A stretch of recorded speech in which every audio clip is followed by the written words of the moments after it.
ভারত থেকে সুতা আমদানিতে বন্ড সুবিধা বাতিল করতে যাচ্ছে অন্তর্বর্তী সরকার। আওয়ামী লীগ সরকারের আমলের বহু আগে থেকেই বাংলাদেশের ব্যবসায়ীরা ভারত থেকে সুতা আমদানি করে আসছে। 80-র দশক থেকে চলে আসা বন্ড সুবিধা এবার বন্ধ করতে চাইছে অন্তর্বর্তী সরকার। মূলত এই বন্ড সুবিধা হলো বাংলাদেশে সুতা আমদানির ক্ষেত্রে শুল্ক মুক্ত আমদানির সুবিধা। যদিও সব ধরনের সুতা আমদানির ক্ষেত্রে বন্ডের সুবিধা বাতিল করা হচ্ছে না বলে জানিয়েছে অন্তর্বর্তী সরকার।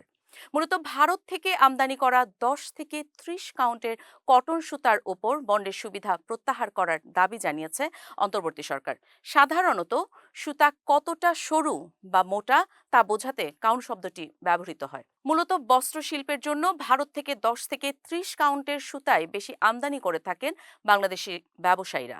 অন্তর্বর্তী সরকারের বাণিজ্য মন্ত্রণালয় থেকে দাবি উঠে এসেছে, ভারত থেকে সুতা আমদানিতে বন্ড সুবিধা দেওয়ার ফলে বাংলাদেশের সুতা কারখানাগুলি ক্ষতিগ্রস্ত হচ্ছে। মূলত সেই কারণেই এই বন্ডের সুবিধা বাতিল করার সুপারিশ হয়েছে। যদিও এ বিষয়ে চূড়ান্ত সিদ্ধান্ত নেবেন বাংলাদেশের জাতীয় রাজস্ব বোর্ড। ইতিমধ্যে বাণিজ্য মন্ত্রণালয় এ সম্পর্কিত সুপারিশ এনবিআর এর কাছে পাঠিয়েছে। এনবিআর এর চেয়ারম্যান মোহাম্মদ আব্দুর রহমান খান এই বিষয়ে বলেন, বাণিজ্য মন্ত্রণালয়ের চিঠিটি আমরা সব দিক থেকে বিশ্লেষণ করছি, সব দিক বিবেচনা করেই সিদ্ধান্ত নেওয়া হবে।